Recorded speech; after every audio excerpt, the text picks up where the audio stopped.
Tonight is a special board. It's a work meeting. It's a work session. Tonight is October 17th, 2023.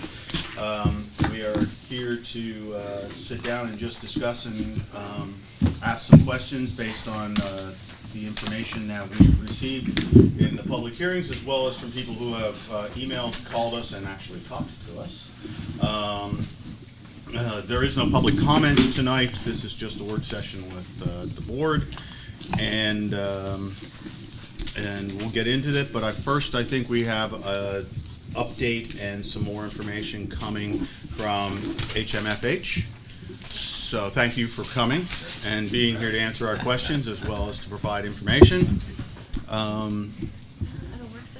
Before we start and get to you, Ms. Hastings, will you please take attendance call roll? Sure. Ms. Robinson. I'm here. Ms. Meeker. Mr. Cotton. Sorry. Mr. Croto. Here. Mr. Richards. Here. Ms. Walsh. Here. And I am here. Mr. Weinberg will be tardy, and Ms. Higgins is not. Able to attend tonight. So, okay, very good, but we have a quorum.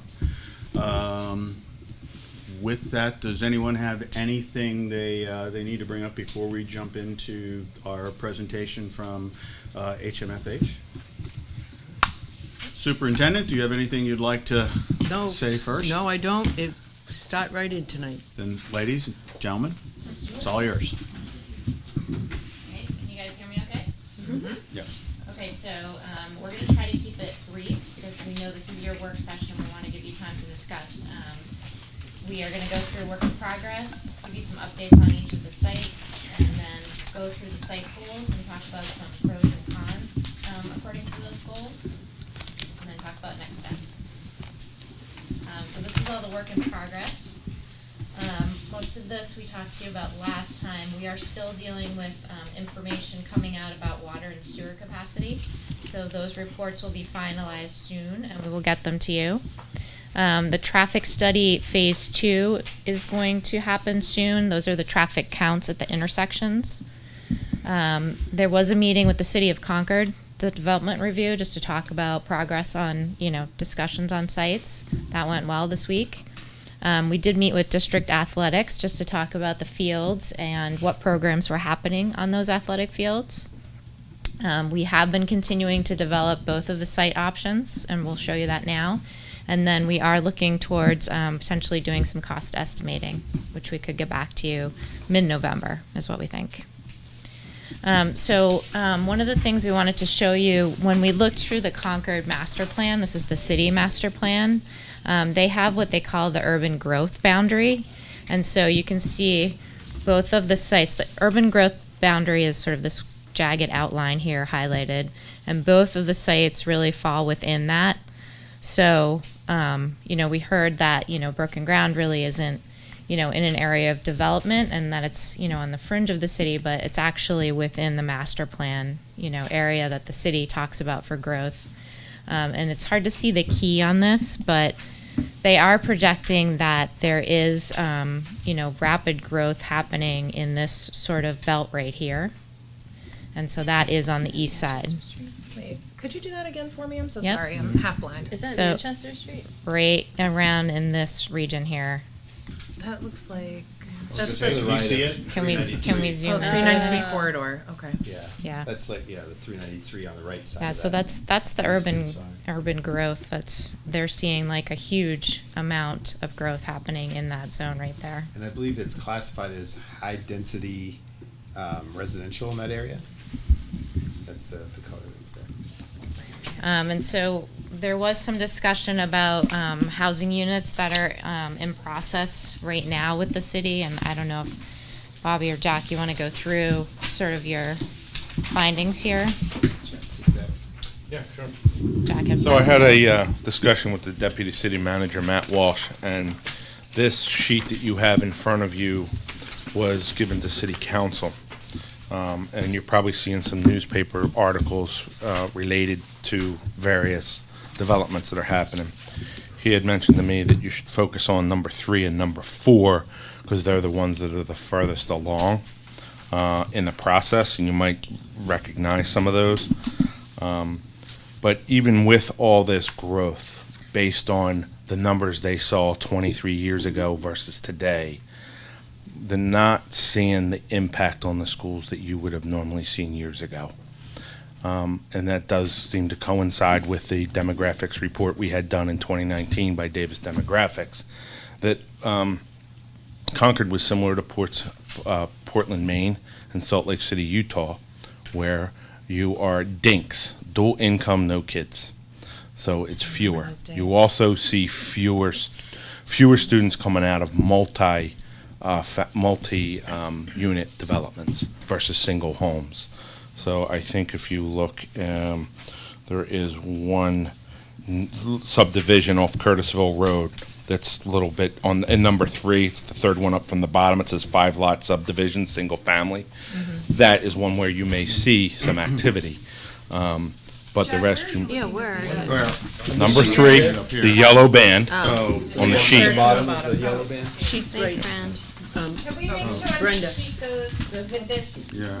part of can- incorporating we can into add it that in. part of the presentation? when Yeah. you put Yeah. it Yeah. online? Thank you. So, Yeah, those houses are being put up right now. yeah, we drove back there, so Yeah. we did see that. But, Jack, just to Yeah. clarify one other point, yeah, this includes houses that are potentially in the Merrimack Valley School District? this is everything in the city of Concord, that's correct. So if you go to number 1, you see Monitor Way, Whitney Right. Road exit, 946. That is Merrimack Valley. That is not us. Because we looked at that piece of land for a school and it was say, yeah. determined that's not Concord School District, so that would not help us. Beautiful piece of property, but that is over there. I think one in the number 3 section, and we can go through and try to break this down more about what would be Merrimack Valley and what would be Concord. But I think when there's one on Fisherville Road that's on here, that one is also on the border. Third one down on number 3, Pennacook Realty Partners Townhouse Project. We believe that one is Merrimack Valley as well.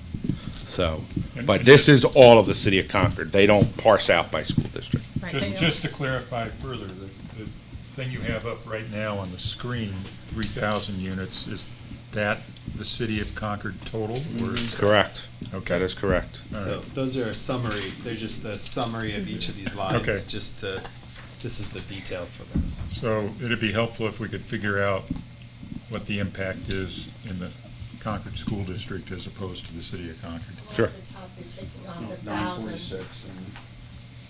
and just 2. And then these are also in a various state of progress. One of the ones that's on here, I think, is what am I looking at? The Black Hill Road, which is up in number 1. I believe that's the old movie theater area. Yep. That is in a 100-year floodplain. So there are various restrictions that goes along with that property that the developers are working through. So who knows? Again, you could see in pre-development, in development, permitting and planning board, they have these broken down in a various state. Some you'll see here and say, yep, they're on, like you have down in behind Evo, that's in phase 1. There is a phase 2 that's supposed to happen. The mall, you're hearing about that. They're talking about trying to have all that done by 2026, but yeah, that's the thing.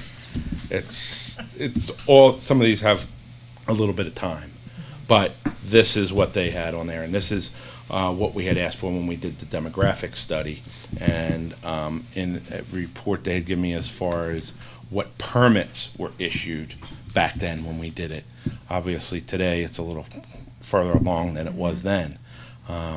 But back then, permits that were issued in 2019, there was 34 multifamily units and 19 single-family for a total of 53. Through 2023, there's 151 now, 137 multifamily and 14 single-family. But just to show the difference, it's tripled since 2019. But again, we may not necessarily see the students come out of that. What is our timeline for making a final decision on the size of the school if we wanted to develop, to do another demographic study? Well, the submission for, reimbursement from the state went in already. I don't know if we would resubmit that and what kind of deadline there would be, if we wanted to change the demographic numbers. We would have to talk with Amy, I think, on that. And I think when we did that back then, Holly, do you remember how many we put in? I think the projection was adding an additional 50 students in 2027 was the high in the demographic analysis, so. Because obviously with these housing units, people are gonna come in at various grade levels. Right. It's not like you're gonna drop 100 middle schoolers. Right. So, Right. and right now you still have that slow declining enrollment, and there seems to be, based on the study that was done 5 years ago, more outbound than inbound. And because the building is really arranged around the teams, it's got like some set numbers kind of built into it already, because you would have to either take away a team or have a half a team, or it's not as simple as like adding a classroom or 2 classrooms because of the team structure, so. When we did the numbers, some of this is before me, did we account for people choosing to come back and go to the middle school? The kindergarten numbers, I think, were underestimated because we were going on how many half-time kindergarten students we had, and full-time was a lot more attractive. I think this school would be hopefully will be a lot more attractive to some people who choose private for the middle school experience at this point. I'm looking at Jack because he was here. The only thing that was conveyed to us is when the economy goes down, they seem to come back, and Yeah. when the economy goes up, they seem to leave. If I remember correctly, But- because I was here during Yeah. the demographic study as well, the elementary school was the demographic said that was gonna be solid and a little bit up. It was the middle school, and then high school was projected down. Yeah. And anecdotally, I will tell you, lots of people tell me that they don't wanna send their kids to Rutland right now. They look forward to sending them to the new middle school. Yes. They're looking- Well, yeah, well, we see I that. don't know about You- that, I you- can't predict that. You see that. You Yeah. see that when you look at the high school. We talk about a decline, but we really haven't lost that many students at the high school. We're up, 1,400, so it hasn't really moved that much. But you're right, we have seen a decline at the middle level.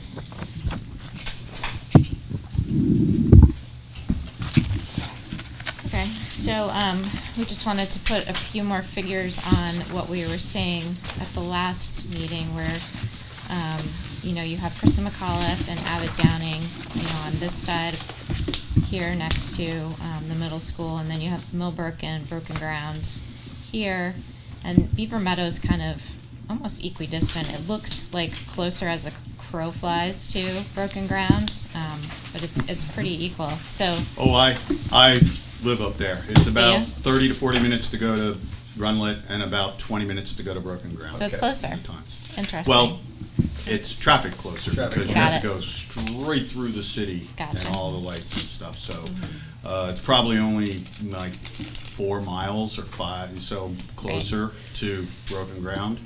But time-wise, to come down State Street, to go through town, and to get down to South Street is that's what takes it. That's interesting because we looked at it on mileage and we looked at it on time when we were kind of seeing what was closer, and it's definitely time-wise closer Beaver Meadow to Broken Ground. So it's kind of an even split of the population here. We've also been talking with the superintendent, and folks have been kind of keeping close watch on how many students walk, and it's really hard to say. They think it's about 70 students, walk on a given day if it's good weather, but we can't really tell if they're being dropped off on a nearby street and then walking from there or walking all the way from their house. And then there's about 30 people who bike, I think you said that included maybe a couple teachers. And then, we can't really tell what that would be like at Broken Ground because, it's younger kids that are over there right now. So, people aren't really walking at that age, so it's hard to tell what, the population would be, for middle school to walk there. Are we able to figure out, I think we asked this to Matt at Capital Facilities, what number of kids would be based in our current population, are eligible for the bus at the current site, and would be eligible for the bus at the Broken Ground site, based on our current guidelines? I think we asked about number of buses. We got that information. So if the school was moved to Broken Ground, there would be 2 additional buses basically added. So again, you can see it's really a pretty even split of population.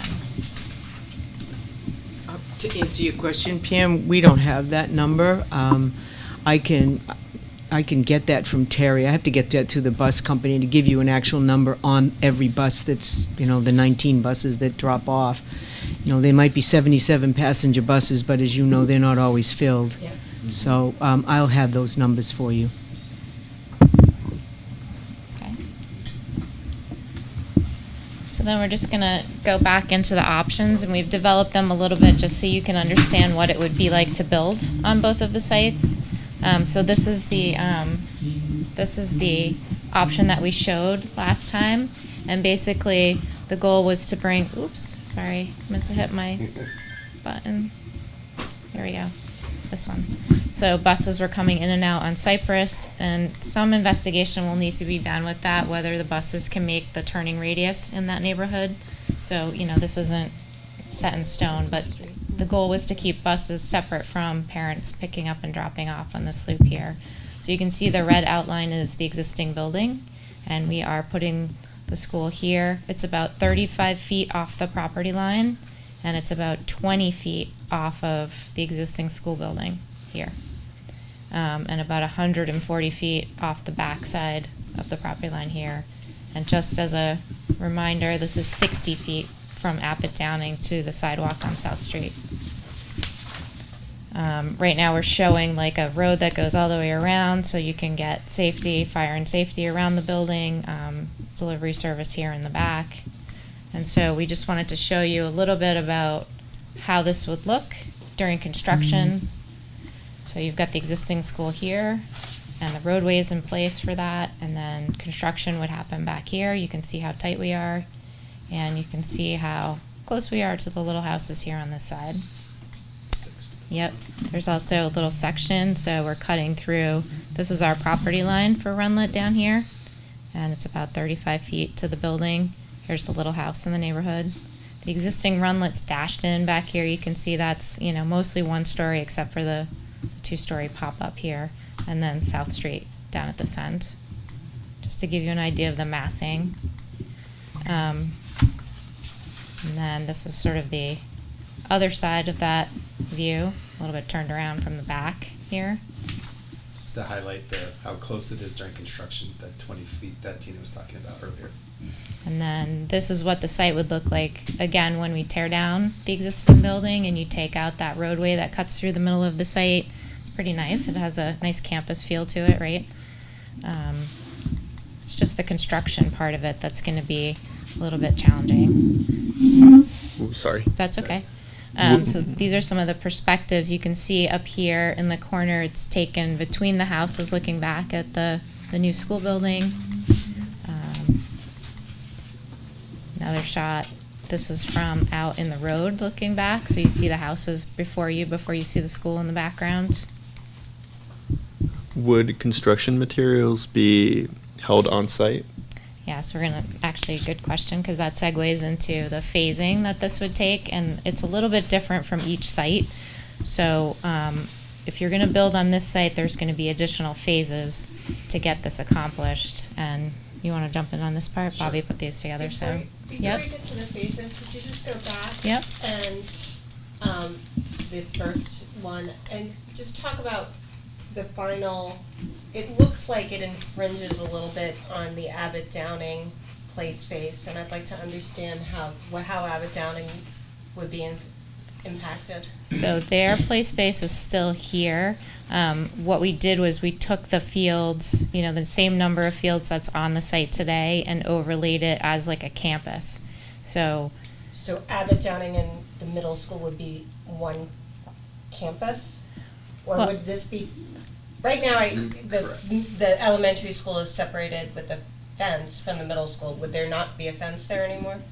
Yeah, I mean, I guess you could have a fence here, but if you wanted to recreate those fields, We can't see We your can't see where red. you're, Yeah, we can't see your little, we you can't, from can't? our point here, we can't see your Oh, point. that's interesting. oh, wow, we can see it. Sorry Yeah, about no, that. not Yeah, I at all. can highlight Better. it. Oh, that's perfect. that's Thank you. fine. Yeah, thank Sorry you. about that. I was No seeing it problem. back here. I'm like, Did you see it? I honestly couldn't earlier, but then a few times. Now you can see it. That's so Now you can see weird. the arrow. You couldn't see the Oh, wow. prior one.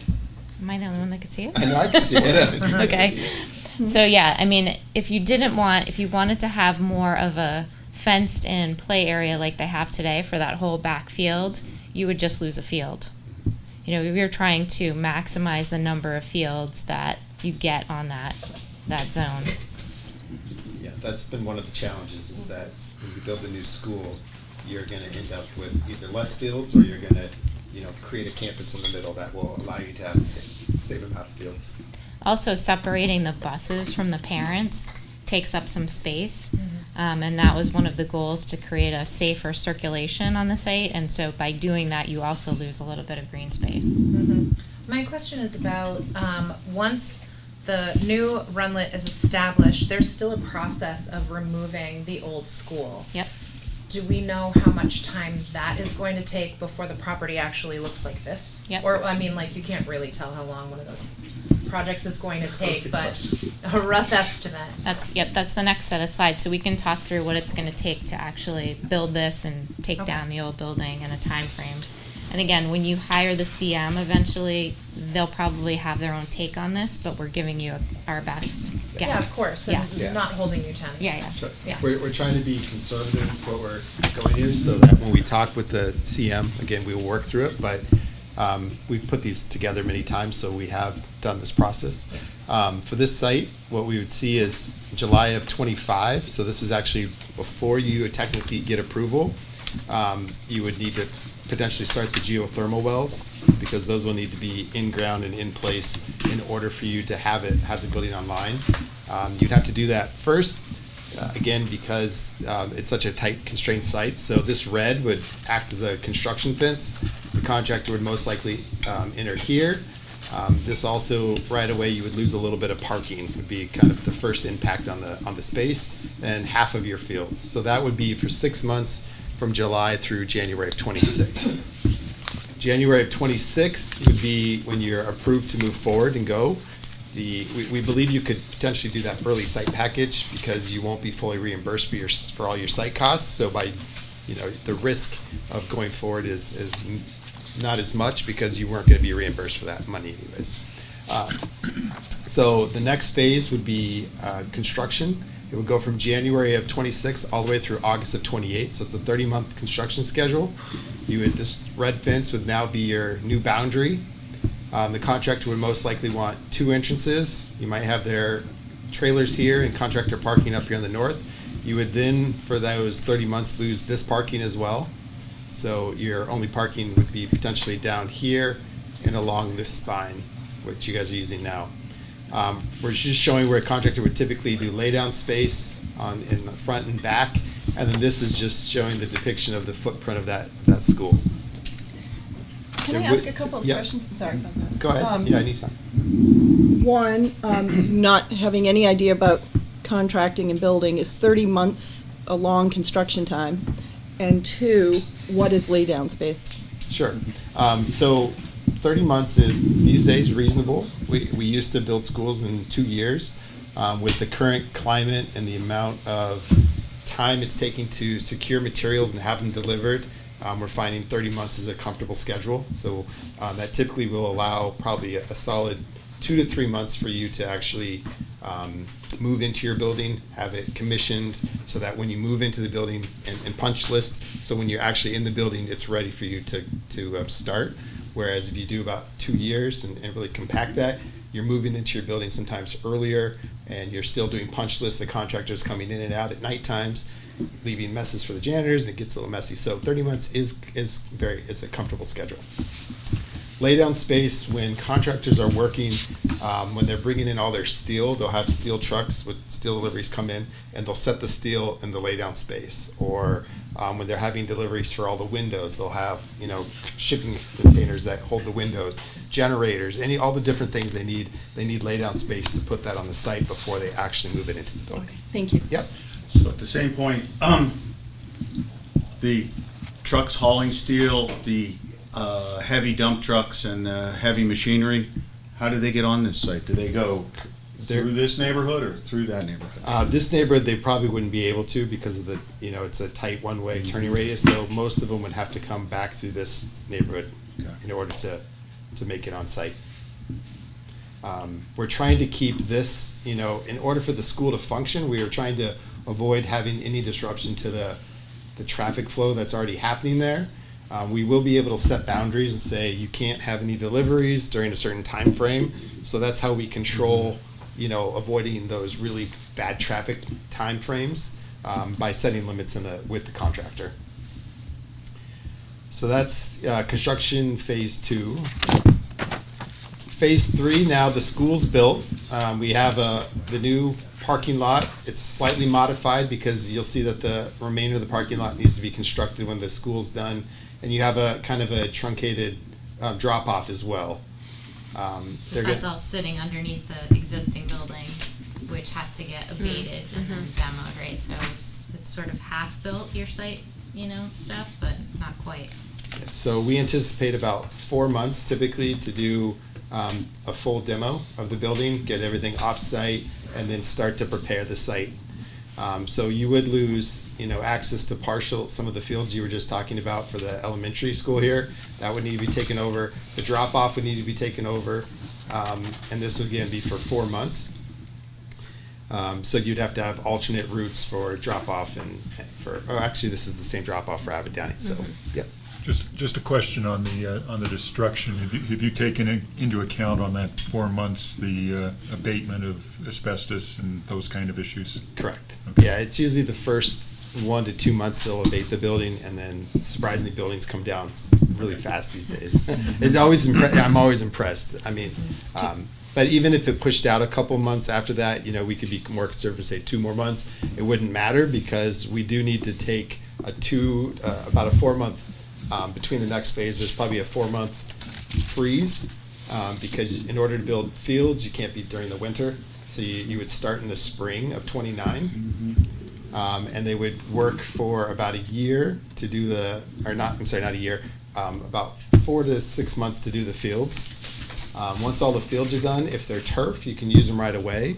If they're grass fields, you still need a whole nother year before you're able to use them. So the final would be probably August of 29, you would have your full campus and be able to use all your fields. So I think the downside is that you potentially lose the majority of your fields for almost approximately 5 years from the start to completion of the project. But again, if you have a turf field, that turf field can be used right away, so you would have access to at least one of your fields right away. So just to clarify again, I get the waiting for 1 year, but up there you say grass fields require 1 year before use in August of 30? Yeah, so I'm saying August of 29 you're complete, but the grass fields would take about a year to establish. So August of 2030 would be when you would start to utilize those grass fields. And this is kind of a good shot to answer Pam's question, right? Because you can see where it's kind of overlaid on the existing Abbott Downing play space, so you can see what fields you might lose if you wanted to keep that the way it is today. So it would be a baseball or softball? Maybe you could get the 2 soccer and the softball potentially, and then the other 2 you wouldn't be able to really play out. You And might be able to move this up, but then it might start to overlap the infield, so you would have a dirt for part of your field. So eventually we'll have like the landscape architects on board too, and they'll be able to help us maybe squeeze another one in there, but this is kind of our best guess for right now. I just want to make you aware of usage, and I think most of you know that. On good days, the physical education teacher has the kids at Abbott Downing outside in that area, across from Runlet. And when I observed the youngsters at Runlet, our middle school youngsters, they were on the backfield, using the field space back there for their physical education. It happened to be a unified class, which was kind of neat. So there were about 100 kids out there, and with all of their staff. So just be aware that these are busy fields during the day, especially with this good weather that we've had, and we encourage our teachers to get the kids outside. Can I ask a question? So, the geothermal field is here. First of all, is there any concern about access because it's covered with parking? And then my second question is, the geothermal field goes right to here. Is there any effect on any of the properties there that we would have to be worried that all of a sudden they have an issue, or what are the potential problems associated with that? Yeah, I can't fully speak to the issue. I don't believe there would be any issues. We could consult with our geothermal consultant and kind of just confirm that, I'm guessing there's a certain distance you keep off the property line to ensure that. You can do both. You can put geothermal under parking or under fields. We've had some communities want them under the fields because when they're under fields, you have better access. When you're tearing up a field. If you have to tear up something, you have to tear up part of the parking lot to get to it. But they do, once you put these in, they're so deep and they're tied off that once they're tested, it's, they're pretty much there. There's not much to them. They're just loops of water, right? It's not. You're going to know probably early don't on. need access very frequently. Correct, and where you do need access to, there will be access, manholes or different access parts to get into to configure and reconfigure them. Thank you. Yep. Go ahead, Mr. Crowe. So, where in the process, excuse me, does the price come in for demolition and hauling away of the old middle school? And I'll tell you the reason I ask is that the county tore down an old courthouse, records courthouse in front of our current courthouse. And the word was that the demolition folks lost their shirt because it was built during a WPA time and some other times where people really just crazily overbuilt things. But so, not that ours is or isn't, I don't know. But where in the process do we get that number, and how much assurity in the contract do we get for events like that? Yeah. So the early estimates already had numbers carried. I believe it was it between 3 to 5 million. I believe it was around there because you have the abatement cost. Your risk is very minimal because when we do our documents, construction documents, we're going to document all the required abatement within the school. So it'll be bid out as a lump sum contract, and the CM will be able to, there shouldn't be any risk once you get that. The only risk you have is if there's unforeseen asbestos or something that might come up that couldn't be seen or tested when our hazmat consulting goes out and attracts or documents that. But currently it's 3 to 5 million. Correct. Thank you. Yeah, and the asbestos contractors, they know how much contingency to carry because buildings of this era have a certain amount of this in it, and they pretty much know that there's going to be hidden things in roofing or something like that. So they're carrying contingency in there too. So the numbers are usually pretty accurate. Thank you. Yep. Question?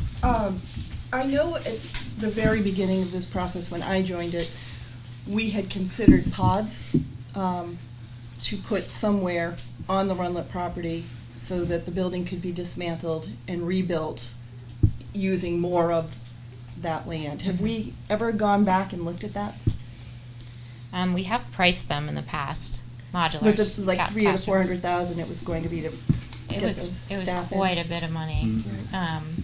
Yeah, and we can get those numbers for you, today's prices, if you want to know what like a modular unit would cost. It is pretty pricey though. And Matt, one of do the you know? problems with those is once you have them, then you own them.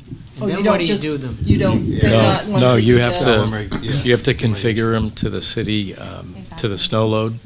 Yeah, we did this when we did Abbott Downing.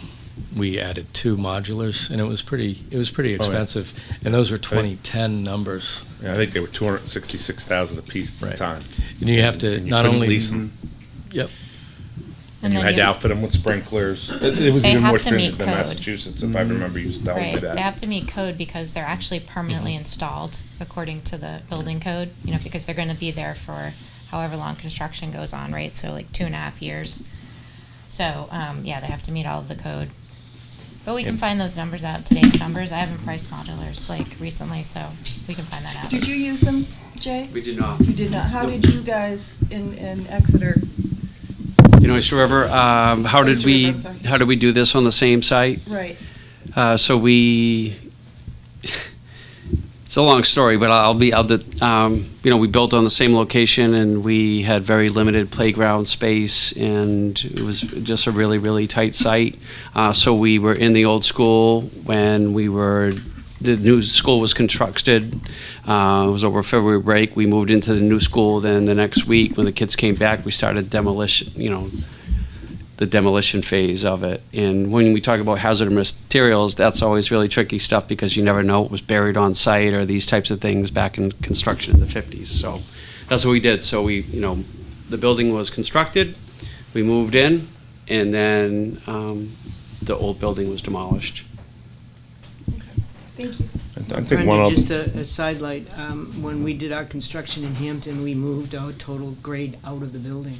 So we housed all of our 6th graders back in the elementary school for the, 2 years that we were under construction, which allowed us to be able to use different parts of the building and have construction going on at the same time. But like Jay's project, it was very difficult. Yeah, and our schools couldn't You accommodate couldn't that. absorb those youngsters. The other thing is as you estimate modulars, if we were to do that, and I know that's very expensive, because you not only have to have modular classrooms, you have to have modular bathrooms and all of the other things at a minimum number to do that. And I know it's the projects I've worked on in the past. Yeah, I think Matt's correct. You pay the $200,000 because the monthly rental is so very high that it's economical to buy them. And again, you have to modify to the code standards for snow load. You bring electricity, fire, You have to all of bring that. in all the So plumbing associated with the bathroom. accessibility. If you were gonna do that, where would, and I assume part of it, the thought would to have a little more space, maybe come off a little of the fence line, is that, Yeah. what would you be taking down? I think the biggest issue with Runlet is your gym and your assembly spaces are right in this area right Yeah. here. Yeah. So the spaces that you need the most, that you really can't demo or provide in modular are on this side of the building. So we would need to essentially remove this side of the building, and we've tried at one point to fit a school over here with that, but it's just too tight to fit a school, because that was the option we were looking for, is to tear down the classroom wings and then put them on modulars, which in that case, you could put your modulars over here, you would lose your field space, but you could put your modulars over there, and then try to build a school here. But Space doesn't work. space-wise, with your wetlands boundary here, it gets difficult. and I think it's come up before, and I don't know if I've told you, but I did look at the possibility of trying to move the kids out of Runlet and put it to another facility. The issue we had the discussion with the Department of Ed is it's not reimbursable expense. I don't think these modulars are also not reimbursable. So we'd be outlaying money to outfit a building because it has to be spec'd to be a school. There was no way around that. Have the kids there. If it would have made this even better, we wanted to try that. But, finding a big place, I had it in mind and spoke with the owner. Having to outfit the building to be a school and not being reimbursable was like, what the cost benefit of that? What would that be? So. Any other questions about Runlet? I got a quick question. Yep. So, since Brenda asked, one of the things that happened, because you brought up the Oyster River project, is we were told initially that we wouldn't lose the gym, and then we ended up losing the gym. So the question, are we 100% confident if we built on Runlet with that we wouldn't lose that gym? So this, once the CM comes on board, that's where the real negotiations start. You know, we think conceptually this works. We've done schools as close as 10 feet. Right. When you're this close, there's cost in shoring, because you have to make sure you're not undermining the structure of the existing school when you're digging down next to it. So there's additional costs you have to bear when you're getting this close. So when the CM gets on board, sometimes they might look at it and say, hey, we can get this a little quicker if we can have your gym. So, but we think that this is feasible. And this is very conceptual, this footprint, we can massage it a little bit so we can pull it a little more off the building here and there, not a lot, but a little bit, so. Well, I think one thing you'd have to, because if you're bringing construction equipment here, when you need to get it over there, there's really not much space to get there 35 from here. feet, You have to go through a building or through somebody's backyard. Yeah, I know, it's So we may have to do a little more massaging. Yeah. It's definitely a tough site, Yeah. I think, back to the geothermal wells too, potentially you could put them in the back, instead of having them in the front. It depends how many wells we need. It depends on the soil conditions. There needs to be a test well dug so we can see if you could even do geothermal on this site. So there's a lot of steps that need to happen. You could do a hybrid system potentially, and maybe then it would fit in the back of the school, and you would supplement it with, air source heat pumps. So all of those things are kind of percolating. Can I ask, because we can't see the top of that building, is this potentially usable with solar panels? Yeah, it would be PV ready. And they would be on the top of the building? Yes. Correct, thank you. Yeah, our goal would be to put the mechanical into a penthouse so that equipment is inside so it lasts longer like the elementary schools have. And then you can use the roof of that for PV. Mr. Cashman would like you to put it inside of it. Yeah. Very much. I've worked with him long We enough. have heard. That's true, Matt. It is. Can I ask, Yep. just because it's come up and I'm fairly new to the design portion of the conversation, can you just speak to how much you guys talked about whether or not we can build up on the middle school and reduce the footprint itself? Was that a conversation that was had? Is 3, 5, 6 floors feasible for a middle school? Can you just speak to that real quick? Yeah, we've been thinking of it as a 3-story classroom bar, 1 story for each grade level, or potentially, the teams could lay out sort of in a vertical. So there's 3 teams per grade, so 1 could be on each grade, so you'd have, sort of towers of classrooms. That seems to be the ideal efficiency because you want to stack spaces on top of each other. So that's what we've been thinking, and then you can see that the penthouse is kind of across the top of that, so that's almost like a 4th story. Okay. And then we've looked at options where you could potentially put the gym up on the 2nd floor to really reduce the size of the footprint further. So we've been thinking about ways to compact it as much as possible, and we can continue with those conversations, on either site, I think. Does this design include the auditorium? It does, yes. Yeah. For how many? I think we were saying 900, so the Okay. full population of the school would have a seat. Good to The have for space. auditorium is back here, Mm-hmm. and the gym would be here. Is currently what's shown here. And typically our auditorium spaces, start on, say, floor 1 and go up to floor 2, so you have accessible seating on both levels via the elevator in that, public lobby space. So again, that would be, you would have a stage with a fly tower on that, so that would be 50 feet roughly. So it is a pretty compact, dense building. Yeah, it's definitely tucked in. It's, it's so easy to say, well, why not just build up? But I think it's difficult to, go much further up. And also, I just think about the students being separated from each other in a multi-story building.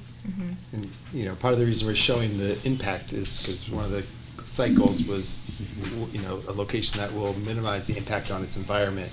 And the higher you go, you can already see with 3 feet, you're in a lower residential neighborhood and you're starting to build a taller building within that. And I know Concord has that throughout, over by the Kimball site, you have the big building, or Chris McAuliffe site, you have the big building that goes up there. So I'm using old terminology.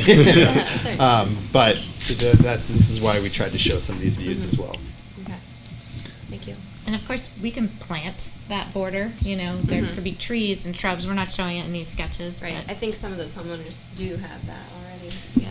Yeah, there, if you can kind of see the trees here. There's a Mhm. gap. I actually was looking at this the other day. There's a gap here, and there's a gap down here. But there's a nice buffer here, a gap here, and then a nice buffer almost all the way around here. Mhm. So that's why we were taking shots from where I think the gaps were. But.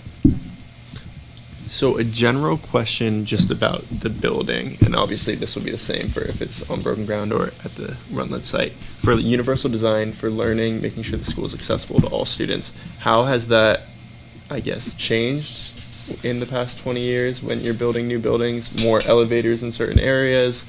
Do you have other forms of transportation within the building that makes it more accessible for what it will look like? I mean, typically for accessibility, we, you know, sometimes in our bigger buildings, we have a couple of elevators. This one might potentially have that. You know, everything is like accessible in terms of doorway widths and hardware, and, you know, you can have electronic door openers wherever you need them. Like I was saying, the auditorium will have multiple levels where folks can sit at. You know, we'll have like a cross aisle that makes, you can have seating at that level, and then, you know, slope down so they could sit next to the stage, or it can be accessed from the back. So we try to make everything universally, you know, accessible, but typically we don't find that, you know, putting in ramps or things like that are, you know, easy for people to use, because if you're going up 3 floors, you know, and you have to have that much ramping inside the building, it's typically better to have an elevator, you know. Thank you. Yeah, that's a good question. I have a question, and I think Mr. Richard, you might be able to help with the answer to this. Okay. I'm concerned about impact on learning within the existing building. My kiddos my youngest was in kindergarten when the pandemic hit, and so for the past 3 years, and the formative years of my kids' experience in school has been completely disrupted. They will be the next class at Runlet that will be experiencing this construction. So we're looking at an additional 4, maybe 5 years of maybe disrupted learning on a site.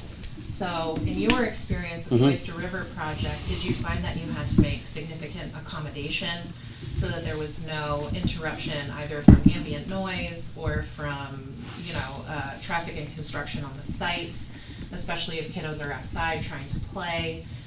And are there ways that during construction we can make accommodations so that there's, I mean, we're 10 feet away Yep. from one building to another. That's really concerning when it comes to the ultimate goal is making sure that our kids get the best education possible. Yep. So just curious about everyone's thoughts as far as that's concerned, and since you've experienced the process Yep. already, I'd love to hear your thoughts. Yeah, great. I can tell you kids are very resilient, and, you know, they were enthusiastic when we kind of talk about the demolition and stuff like that, but honestly, after a few days, they're like on to other things.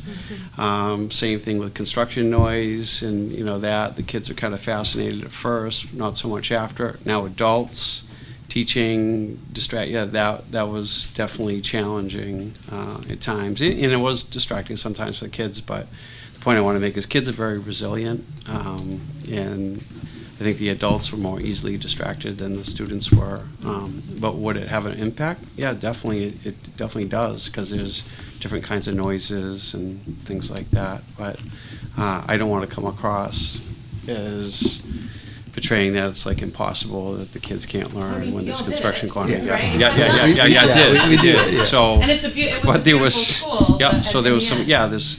There were unique days, you know, for sure. I would say the biggest impact on the students when we built on the same site was just movable recess space. And I already mentioned, like, you know, we anticipated that we were going to be all set with the gym, and then we realized, you know, right before we weren't. That was not a fun day for me, informing the PE staff that what they thought they were going to have a gym and they didn't. So everything's manageable is the point, and it's just kind of, you know, again, prep work and instructing the kids. This is what it looks like. But, How much of that construction was during COVID? you know, that's a really good question. Chunk of it, That right? was a big piece. That was a big benefit. When the project started, a good portion, I want to say probably about 70% of the project, 75% of the project was completed during COVID. The vote went through right before COVID, and yeah, so that was. So they weren't in school, and then did you hybrid in Oyster River, or did you go full-time back?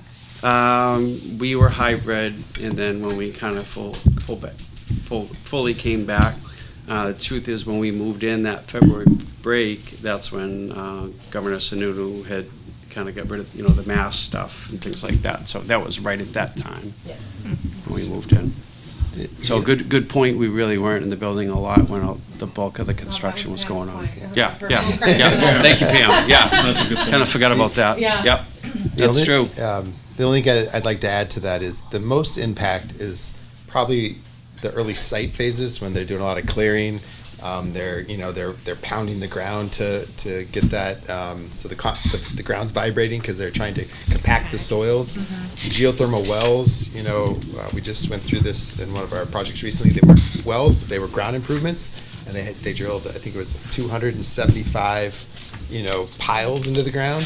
So depending on the soil improvements, that you might need something like that. But that's where you're feeling the impact on the ground, and you're hearing the loud noises. And then when they're putting the steel up, so it's probably like I would say of that 30 months until the building is enclosed, that's your biggest impact. So it's probably, we'll say 18 months of the 30-month schedule is the most impact. Once the building's enclosed, they're using screw guns and things, but there's no more impactful, loud noises that are happening.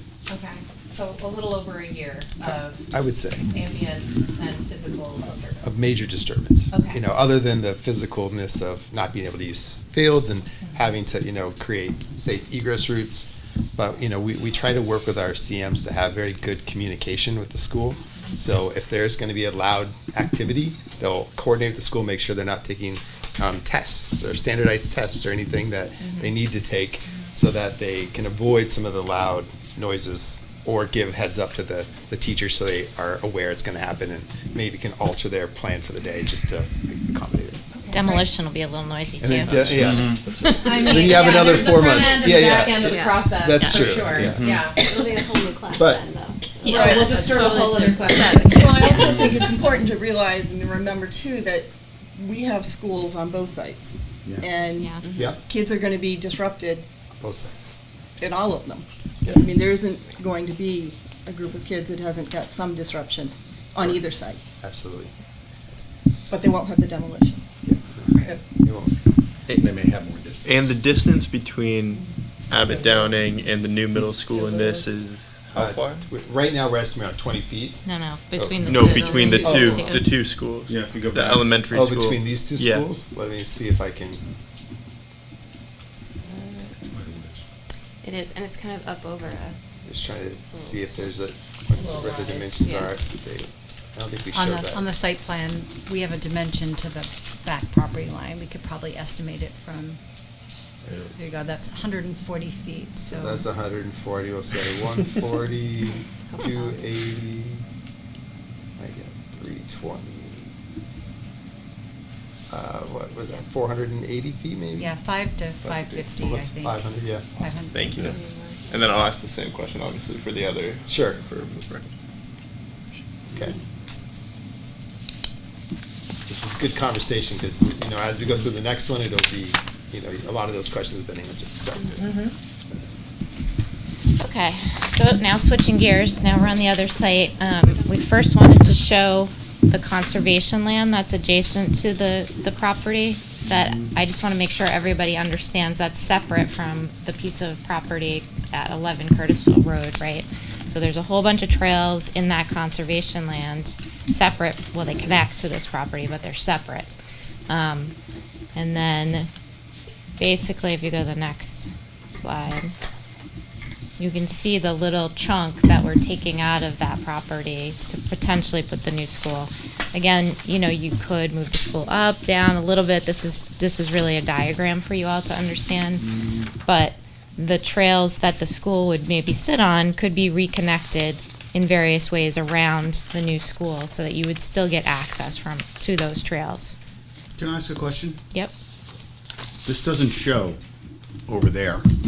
Right? There's more trails on There's this side too. Way Yes. more forest and trails over there. Mm, that would extend, we would be able to connect onto those, correct? Correct, yeah, we're not touching any of that. We just, I wanted to make sure everybody understood that the property 11 Curtisville is totally separate from all that conservation land, because some of the public may have been confused when they saw our slides from last time. And this might be a good time to bring up the fact that we have 59 acres out there. Of those 59, how many do we project we'd be using? So that you can see on this slide, yeah, we're thinking approximately 8 out of those 59 acres. So Say that less again? than 20%, 8 acres. Okay. 8, yeah. Again, this is a diagram. It could, if you wanted to affect less, we could pull the school closer to the Millbrook School. We're trying to keep a good distance between the existing school to build the new school. So there's kind of a balance that we were trying to strike with this. Can you tell me what the distance, you know, we talked about the 140 feet, or can you tell me the distance between there and there? So I'm gonna need to go to another All slide. right, I just thought I'd challenge you, That's let's see. 240. This site is bigger, Yeah. so it's shrunk. We had to shrink it to show the whole site. So the scale of this We're is 80. it The looks next slide is yeah. at the same scale. Okay, let's go here. Yeah, there you All go. right, so if this is 200, right? Let's see. 240, it says. So it's That's probably 240. 240. So it's about 480. So it's probably a similar distance. In the final condition, it's similar to the two schools. Correct. Now, you could say, that's too close, we want the schools to be further apart, and there's plenty of land, we could, you know, push it up there to the north of the page. But again, to try to balance conserving the green space, conserving the trails, you know, and I think this is a pretty comfortable distance for the two schools to be apart. And there's also, you know, you could leave, we're showing some trees left there, but you could also leave a really nice wooded, you know, border between the two schools. I'm Yeah. gonna ask the same question about elementary school play areas. Yep. Are we encroaching on them? Are they fenced? I don't think they're fenced. Are they fenced? They're not fenced now. Millbrook is. Millbrook, So- okay. So we're not touching Yeah. what's out there right now. These are the existing fields, and we're showing new like softball and we're just showing the striping of what's there. Okay. But they're not as defined as this. But this was not being touched. We're saying that's the Those aren't the existing broken fields. ground fields that are These are the currently broken there? ground fields right here. The So you one- are impacting the broken ground playground? We're just showing them We're on just this showing plan. them on the That's what's plan. there. Yeah, those are and the existing play areas And the existing remain. play So area. there's a play area behind Millbrook, and then Right. there's another play area behind Broken Ground, and those are not impacted in this design. Well, but broken ground students use those fields. Yeah, and for recess. they'll still be They'll able stay. to. When we get to the phasing plan, you'll show where the fence line goes, and Okay. you'll see that the fence line is, those fields are remaining. We're not. So if, when we get to that part, The question is, and the one we want to be really clear on is, this is their fields right Correct. now. Yes. broken Right. ground. We're not putting anything on there, we're not striping them, we're not making them a No. soccer field, or, Well- okay, thank Well, you. we could as part of this project if you wanted to, but we're not touching them. Okay. Because that looks like you are striping them and touching them, and Correct. then now their fields for the middle school, not for the elementary school's recess. We can correct that. We can take these striping off. That's what I wanted to be clear Yeah. about. You Okay. are taking the fields then in this one. No, I'm just saying, sorry, No. it's a graphic thing that we aren't being clear with our graphics. We should have, like the other fields, we should just not have shown any fields there and just Right. left it. It'll be much more clear when I show you the boundaries of the construction site. Okay. The other thing too, like if you could imagine, like I think this is the same number of fields plus a running track here that we're showing, because I think what we heard from the athletic director was that the middle school kids have a track team, and it's important to them, so they use the track that's over at the high school. Memorial Field. Memorial Field. Yeah. And so we could potentially fit a track here. That's why we're showing it, if you wanted to keep something like that. So I guess if the middle school kids are using those fields after school, I don't know if the broken ground kids are using fields after school or There's not. after-school programs. There are, okay. At those schools. Okay, And good to know. also, I think, we talked about how at Runlet now, they use those outdoor class, Mm-hmm. fields for PE, and so do the elementary schools. So, I'd be concerned about sort of having that middle school, elementary school space. And I know these are just concepts and not final designs. Right. But mix. Yeah. You're saying you would rather have, let's move this, make this part with them and that part with them? Is that what you're saying? I don't know what Actually, the answer is. we I can move a lot of things around. but I think I mean, we have the same problem at the Runlet site Yeah. conceptually too, Yeah. it's Yes, shared yes. field space, Yeah. so. Yeah. But this isn't shared field space, is what they're saying. This is not shared. This is the existing broken ground fields, and they're not going to be part of the middle school fields. These would be the middle school fields. Yeah. Unless, Now Unless theoretically you though, wanted them. theoretically though, you could make this the Yes. the elementary school fields and move this over to there. It's just the way they laid it out. Correct. On the Correct. Runlet site, do we have separate elementary and middle school field space? well, if we go back to that slide, you Finished could, product? right, we were showing it as one big No. campus, and if you wanted to Okay. recreate as many fields as you have now, you're gonna have to like overlay that Yeah. playground area, right? Correct. Gotcha. Yes. If we- Thank you for the clarification. Yep, Yeah. if you wanna keep that as separate to Abbott Downing, you can, you'll just lose fields. Okay. And of course, if, you know, you could develop fields behind the school on that site if you wanted to, that's an option. And just one other thing to be clear, when we had the conversation with the athletic department again, nearly all the fields on Runlet are almost exclusively used for high school, right, after school. They do have a couple programs, and this is why the students go to track right now. They have a track offering, so they have about, they said, 120 kids that do track, because that's pretty much one of their only athletic options at Runlet right now. So that it's an overcrowded program. So when we talked about bringing the fields over here, these fields on broken ground become exclusively for the middle school. You're not having high school come over; they still would use potentially the Runlet site or whatever. You know, so that was part of the bringing the track and showing the track is that they would want to recreate the track program, and that these fields would be for the middle school students. Yep. Go ahead. So it's fairly obvious that the yellow loop at the top with those long buses on it are for buses only. And so the parent pickup and drop off would be clearly marked into the blue zone there. Correct. Okay, I just wanted to be sure that, And one of the goals that came out of the traffic study, which is on both sites, is the length of queuing.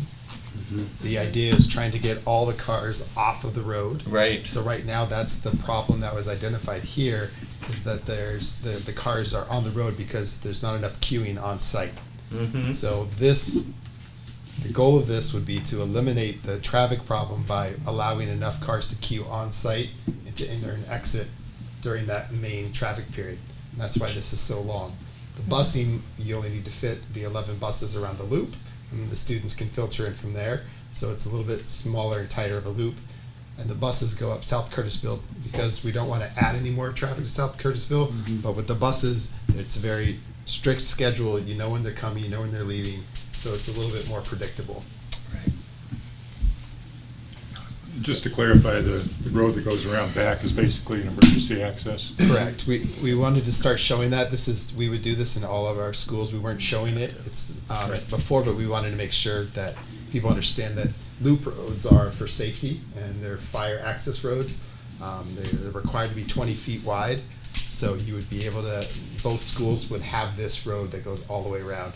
And there would most likely be a connector here between these loops that could be a mountable curb, meaning, the buses or the emergency trucks would just drive over the curb, and it might be a plaza space or something for the school. So I'm not That's hard to seeing that Yeah. on the Runlet Is it not shown on the Runlet site? Well, It's not. It is there. is that there? It's there. Sorry, it's not on Oh, it's not on the phasing plan, Oh, okay, that's but it is on the final plan. In the queue, do we know how many cars that will fit at a time on that area? We don't do that at the count? top of our head, I don't think we had that. but we can get that to you. Okay, thank you. And I'll also point out, we're showing the trail network being reconfigured around the building here. So this is sort of potentially the trails could be, the trail network would be kind of reconnected. Yep. And, there's opportunity now to actually have a parking that connects to the trails. So, after hours and the weekends, you could park here, we could bring a trail into here, and that would allow you access to the trails with parking. Oh, yep. Okay, so I'm just gonna throw a little wrench here. In the event that 15 years from now, if we were to build here and we needed to add on, I have no idea if we would ever, I don't know if anybody has an idea if we would ever, but how difficult would having that access road be for us to do that? Is there a lot of space there? I can't really tell from the picture, how much space there is between the building and the access road. Or is it it doesn't really matter because bulldozers take access roads out of there in no time. Yeah. Yeah, I think you could easily expand the academic wing to the left there. Even if it overlapped on the road, you could just easily kind of, extend that road around the new addition. And, this will be a little bit more challenging to do at the Runlet site because we are tighter to the property lines. So I think on one of these drawings, we were showing that you might do like a wing off the back and make a courtyard. But I think this is a little bit more conducive to expansion. Thanks. And just so you can see again, all the unused property up here, that if you needed to do other projects, you still have this access, which could be accessed on this road. This road does need to be developed. We understand that there's planned lots going in up here right now.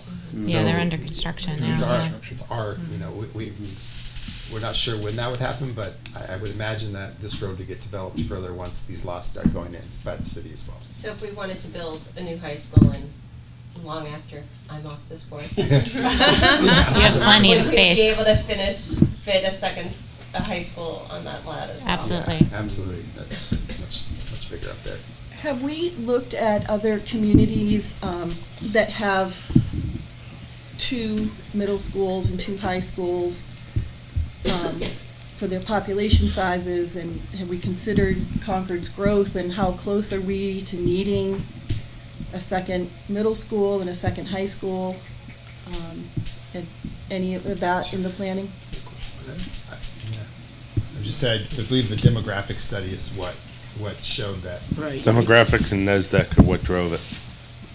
How close are we to like a Nashua though in population that? Well, we have 44,000 here, Nashua has 95,000, and Manchester's 130-some thousand.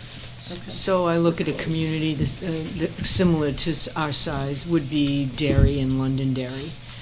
Derry has 2 middle schools, each of 600, or it might be less now because they've dropped a little bit in their enrollment. Londonderry just has 1 middle school, and all of their kids go there, and the elementary schools all feed into it. But their elementary schools are not 300, they're more like 600, so, and 1 high school. And same with Derry, 1 high school. Nashua, of course, went with 2 high schools because they originally had 4,000 kids in the high school. Around the time of Columbine, they said, we don't want to do that, so they split it and developed 2 high schools. Okay.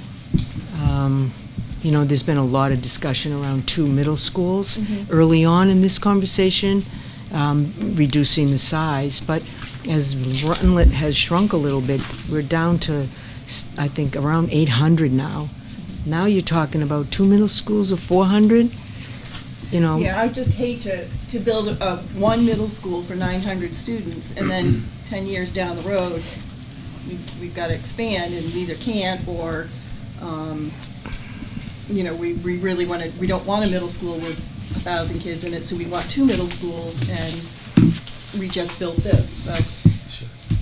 I just want to make sure we're considering those things. but as your we go. demographic studies don't indicate that that would happen. So that's kind of what as Jack said, that's what we've been using. Okay. Both the study that you did 5 years ago, and we just received our recent study from NASDAQ. I haven't even had it, just got it this afternoon, but we'll look at those numbers, because we do that annually. Okay, thank you. And just in general, we're seeing actually more consolidation of schools. They are getting larger, so we're spending a lot more time internally designing schools to break down communities within schools, because having those shared large spaces is just so much more efficient for communities. When you start having 2 kitchens and 2 gyms and 2 of everything, 2 auditoriums, you end up being less efficient and paying a lot more for your energy and for the maintenance of the buildings, which is why we're seeing larger buildings come together. But internally, we spend a lot of time designing those larger buildings to break down into smaller communities so they feel like smaller spaces, and that's what we spend a lot of our time doing. Derry actually just closed one of their elementary schools too. So though they have 2 middle schools, they're seeing demographic decline at the same time. So on that note of hypothetical and expansion, will the building be built in a way that's saying 10, 20 years there's universal pre-K, the district decides to add 5th grade randomly, and will the building, if it's built in pods, like for each floor, how will that then be able to add, say, another grade onto it in a way that fits the model? Sure. So we have a graphic at the end that we could show, but it just really takes the shape of one of these pods that we're showing. Tina was talking about you can either go by level or you could actually go vertical if you wanted 6 on first, second, and third, or if you want 6 on first floor.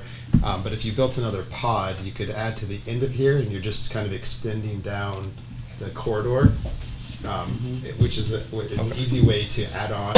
And if you needed to add a whole pod, which would be another 300 students on 3 levels, and that would give you almost a whole other grade if you needed to. So that would be possible. And again, on Runlit, we'll show you. It's just a matter of you can't go to over the property line and do that. So it would have to go kind of on the other side, which would then create. We were saying you don't want to just put it on the other side because you lose all the natural light, those spaces.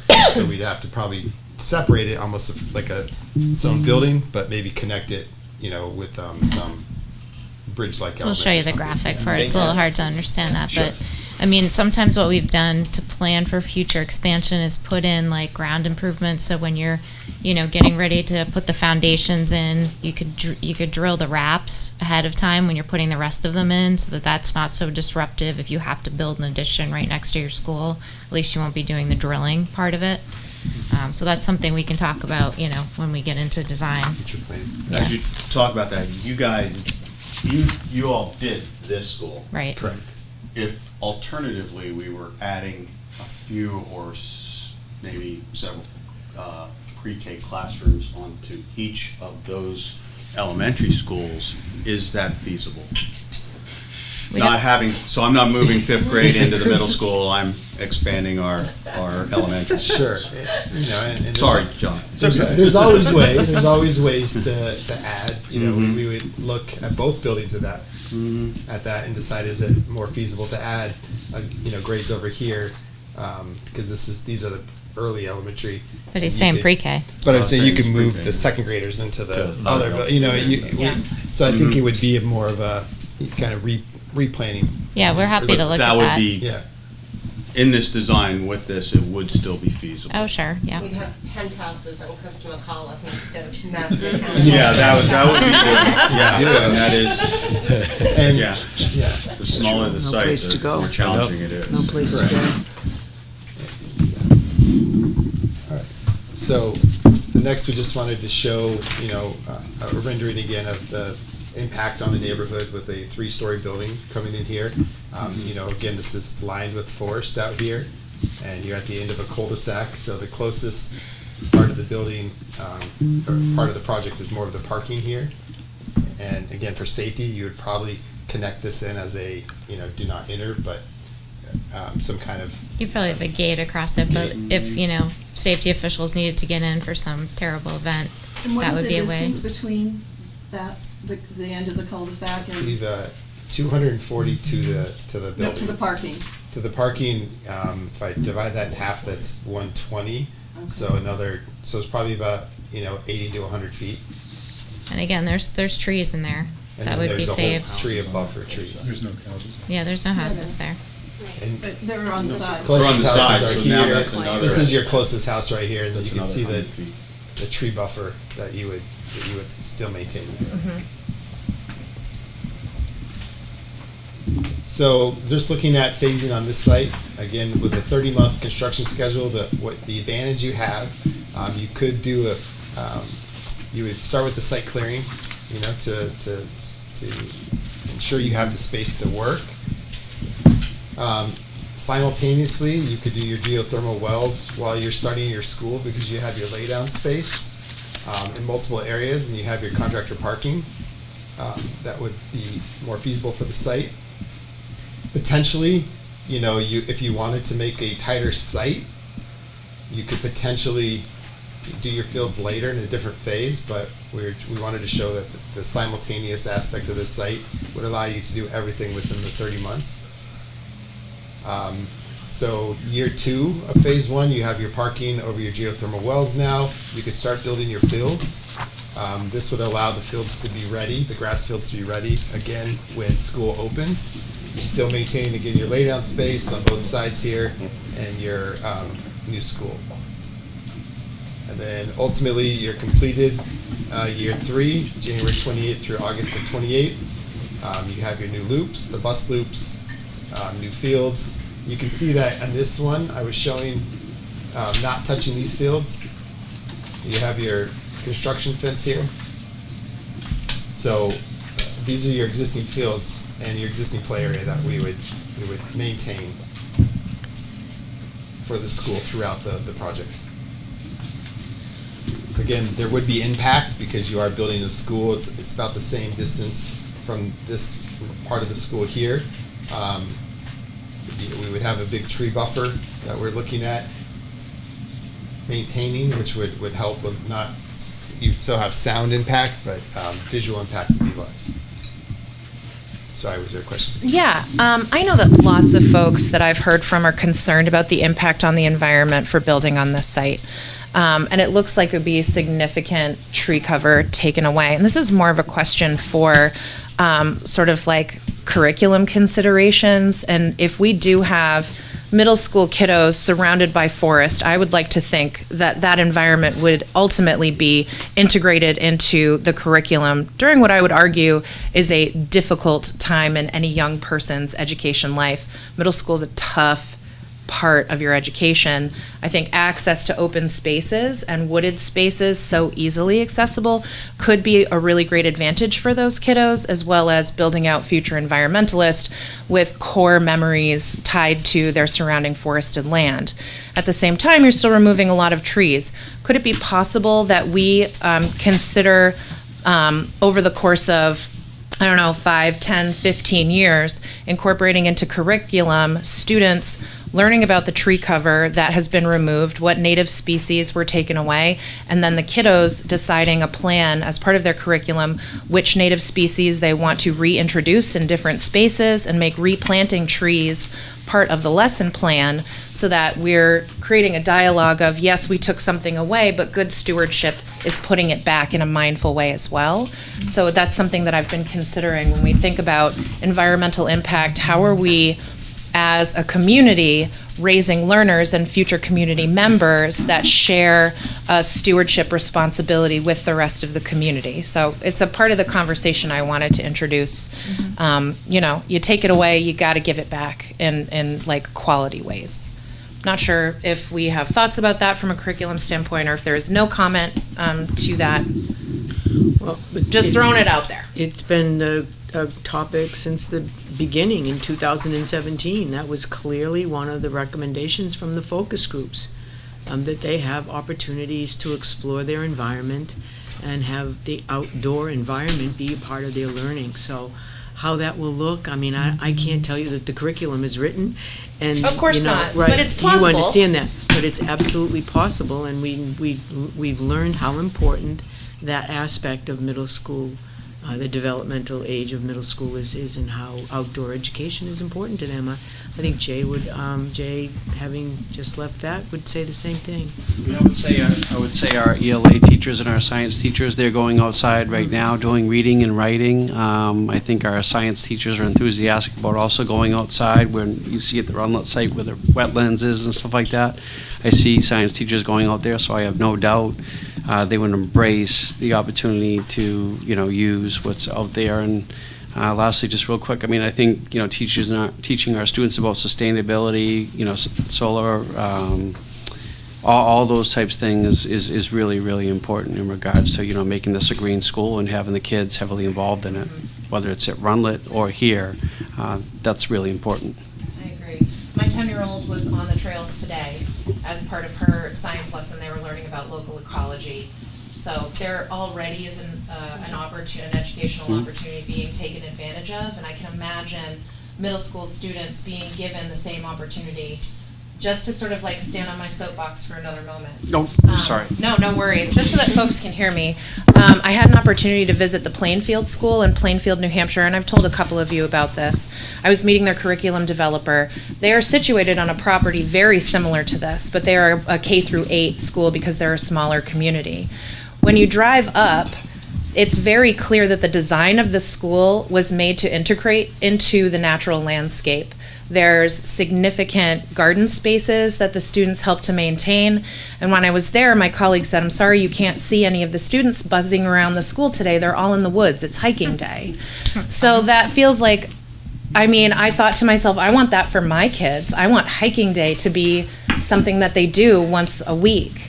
And I've been talking to science teachers in the community that are already considering, oh my gosh, if I could be in the woods with my kids every day, I would do it. So it was really nice to see an example of a community that is not only taking advantage of open space, but openly embracing it as part of the school culture. I thought was a really nice tool for creative imagination around what this site could potentially mean for our young learners. On top of the fact that, as an investment in infrastructure on that side of the city, I think that could be something that we should start thinking about as well, is how is the rest of the community potentially using this site? We have space for community gardens here. Currently, the only community garden spaces that exist in the city are on the opposite side of town, and I've used them, at least the ones off of Clinton Street. Those don't have any water access. We could create water accessible community garden spaces. Having access to natural landscapes can be such a great asset that we could consciously take advantage of. I think that having those examples to think about while we're going through this process can be really helpful for us to imagine the what ifs. If I can just follow up on one point that Sarah made. I see on this diagram, we've got outdoor classrooms on the back of the school. And then I look at the diagram on South Street, and I look at the outdoor classrooms there, and they're surrounded by houses. I suggest that the outdoor classroom here is more like 50 acres as opposed to that The little rounds. that Yeah. little round thing. So, just a thought. Go ahead. Can you just explain the difference in time? I'm looking back at the South Street, and it looks like final completion would be August of 30 if we use grass, and the broken ground site looks like 28. How is it so much quicker if we do it at broken ground? So, in broken ground, because the site is so large, you could start your field construction back here in May of 27, take about 5 months, and then from August to August would be that 12-month waiting period. So if I go back to the Because you don't have a building to tear down, at Yeah, Runlet, you have to so take the building. building down before you can build the But the fields. building time is still 3 years for both? 2 years. Two 30 and a half. months. Yeah. 30 Yeah. months? Yes. Okay. Building time's 30 months, but you're doing your fields, year 2 from January through January 28th. Yeah, At that's some- a year, so it seems like a shorter building time. That's year 2 of the construction. Okay. So construction phase 1 is year 1, 2, and then 3 is the 6-month period. Year 2 is a whole year, but during that period, you're completing your fields, and then this last year is when they're growing and then being able to open. Okay. So, Go ahead, Tom. So after those beautiful questions, this is a very mundane question, but what provision, you must have some ideas of what provisions you're going to have for staff, students, and parents to be able to move from parking lots or buildings down to those playing fields for game days and practices. I'm sure you've considered Sure. it, but I haven't heard anything. Most likely there would be sidewalks that would take you along this whole path right here, and take you all the way to the fields would be one of the easiest way. And you might consider doing what Jim had said and swapping fields. Maybe the fields that are now part of Broken Ground become the middle school, and they get the newer fields, that are to the south of Broken Ground. I guessed that, but I was thinking that maybe you had something fancy in mind. I mean, yeah, A moving walk. We're currently doing we're the currently doing airport. a solar canopy. Yeah. You're gonna need solar, and again, this site, you'll be able to put it on here, but if you needed, a walkway down here that was covered, you could potentially do a solar canopy and. I mean, middle school kids need constrained walking. You're saying you don't want them wandering around 50 acres? Well, I don't want by them themselves? jumping in front of cars and. Yeah, you Yeah. could easily put a fence and a sidewalk on the other side of the drive so that you're always walking and there's maybe a gate or anything if you needed to cross. But if there's no reason for them to cross, which there really isn't, like we can imagine putting a fence along this line so that the students are always on the safe side of the fence. And like I said, once our landscape architects get a hold of whatever plan this is, we could angle the building a little bit. Maybe we can fit a field in that's closer to our building in there. There's a lot of wiggle room on this site, Yeah. potentially, Okay. with just minor shifts. I want to I know we only have the preliminary results, but can you just talk about what we found so far in the water and sewer capacity study? Sure. So we've talked to them about basically coming off North Curtisville for both, which is a nice short run compared to we thought we were going to come off of Portsmouth Street, basically with the utilities. So that's good news. And they're still looking into what it would take for water pressure in that neighborhood.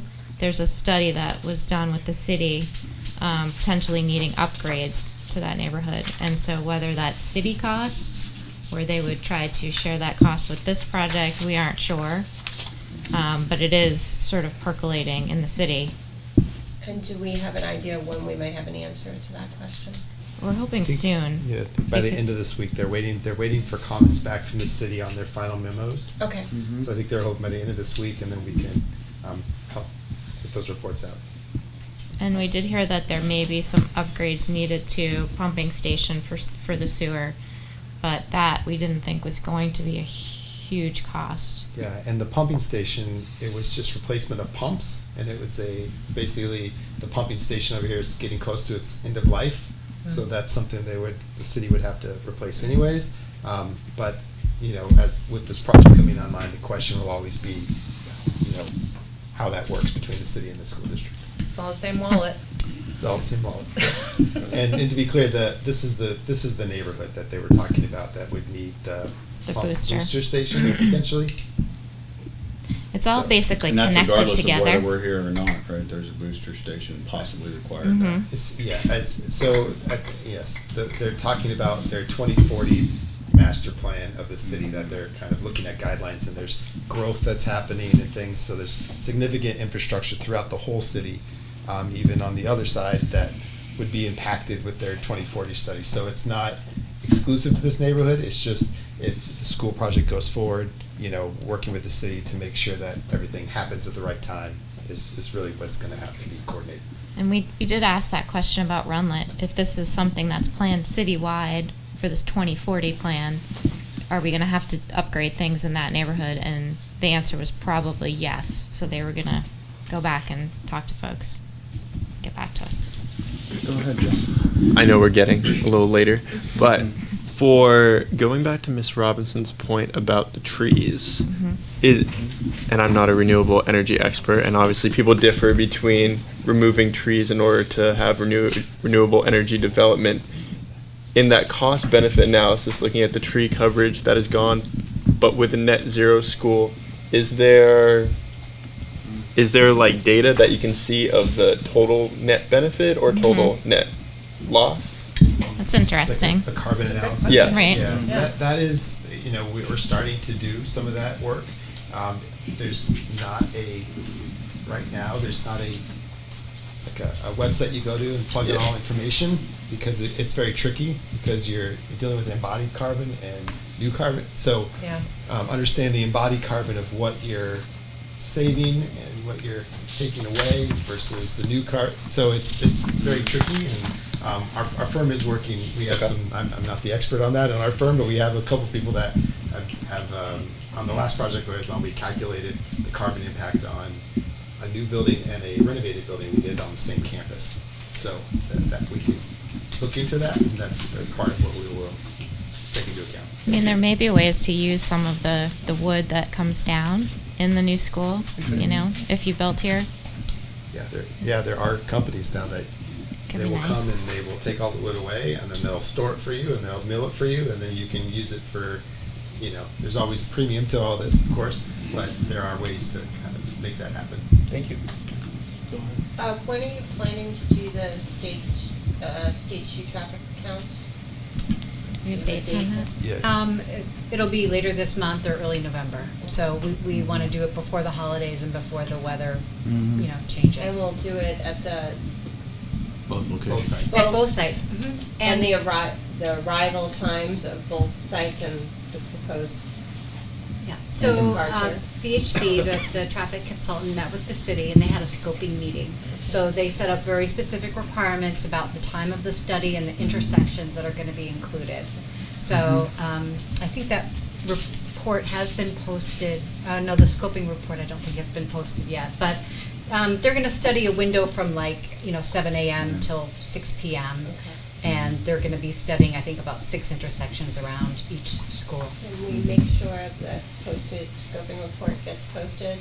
And can we make sure I'm sure you're on this, but not on one of our professional development days or election day? If we're then we don't accidentally do the traffic On the count election on one day. of our professional development days. I thought you were talking about Wow, there's no problem at all. There's nobody out. Yeah. Yeah. Okay. It's a good point. Get through back. I have haven't seen to that. go in I first haven't week in seen that November, so- scoping report, so will you send that to me? Yes. Thank you.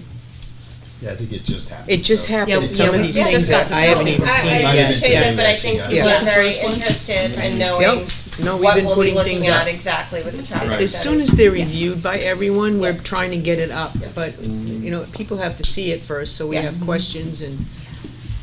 Yeah, and it just came in last Yeah. night, sorry, so feels like a long time ago to me. Yeah, no, that's all right, I had enough to read today. So the last part of the presentation, and this has actually been great that we've been talking through, we didn't have to just do a presentation and then, but the last part of the presentation was to bring us back to the goals: education, safety/access, community, sustainability, and we added cost, because we talked about, you know, potentially that, looking at both sites and trying to determine the impact on site costs. So we wanted to just go through here because we've been working with a small group from the district, and going through what we presented tonight, we started to do pros and cons, you know, 1 check and 2 check, meets and best, or good and better, as the 1 check and 2 checks. And we wanted to walk through this with you. These are, you know, the first pass of these, and we wanted this committee to maybe talk about them was the goal, and to determine if you agree with it, and we could, you know, reorganize this based on what we hear tonight. And then at the end of it, we have kind of a total, so you can see the impact on it, and that's just, this is something we take through, we do with a lot of communities on ways to kind of start to really talk about the pros and cons of both sites. And surprisingly, that, you know, the total we came up is fairly even at the end, you'll see, but the categories is what you start to see where the differences are. And we don't have the cost category yet, but you think you'll Correct. have those numbers for us in early November? Early November, yeah, or mid-November, I think we're looking to have that back by. Mid-November. Yeah. Yeah, that's That's a big one. Yeah, and obviously, that Yeah. we completely agree with that. And there really isn't any room for being any later than that, because we have to make a decision. so. Correct. Yeah. Yeah. Yeah, we can try to push that as much as possible. I think doing the phasing plans has really been an eye-opener for us, and just how much time it would take site to site. And I do think that time will add cost to the project. you know, the longer the contractor's on the site, the more the project's gonna cost. Labor means money. Labor, yeah. And as clarification for the cost, that includes the idealistic facility, right? Including everything in it, the auditorium. Correct. Okay. We have Well- estimates from the submission for the funding package for the building, and, you know, it may be a different shape now or something, depending on the site, but the components are still in there. So we would really be looking at site costs and kind of, you know, the development costs, I think, with this. That's the difference, yeah, where we'd be focused, the costs are focused on site, not the whole building. What actually goes in the building is the next fun group of discussion. Yeah. Can't wait. That's Well, where that you was guys my- get to have yeah. fun. Yeah. It's true, it is gonna be fun. You is. gotta That's think- an important aspect, 'cause, Yeah. you know, we have this number, Yeah. but, you know, tonight we talked about the auditorium. Does it need to be 900? Can it be 750? I mean, you know, there's all kinds of ranges about Ways. some of the decisions that need to be made. You know, Jack's been like a hawk watching, you know, what does steel cost? What are prices? You know, we're getting a sense that some things are coming down a little bit. They're softening a little bit. I'm not telling you we're, you know, have significant, but we're seeing a little bit of that. So we're kind of keeping an eye on that. But you have ultimately some big decisions to make after this, just about what that building is and what it looks like and how it performs for kids. And then the project 12, 15 years ago, we had the same thing. I remember the monitor, who's not here now. Cost ballooned to 68 million. I mean, in the end, that project came in at 55 million, but the community had its feedback on this, and that's what this is. As we said, with state building aid, they only cover about 550 kids for an auditorium. You want 900, you're gonna pay the difference of that other 350 students. Do you wanna do that? Mechanical penthouses, we feel is important, but that, again, all those things will add costs, but that's where that value engineering will happen to try to determine it. Flooring, you know, same thing, vinyl versus rubberized. There's so many things to go through. I look at it this way, when we did it a while back, we showed a picture of a mountain, we were at the bottom.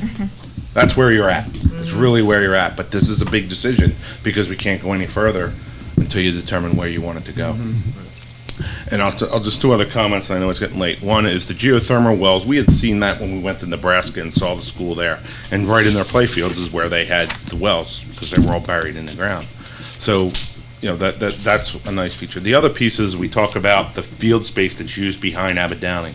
When that RFP was put out, we had said, consider the whole site. I think Tom and Jim, you may remember that.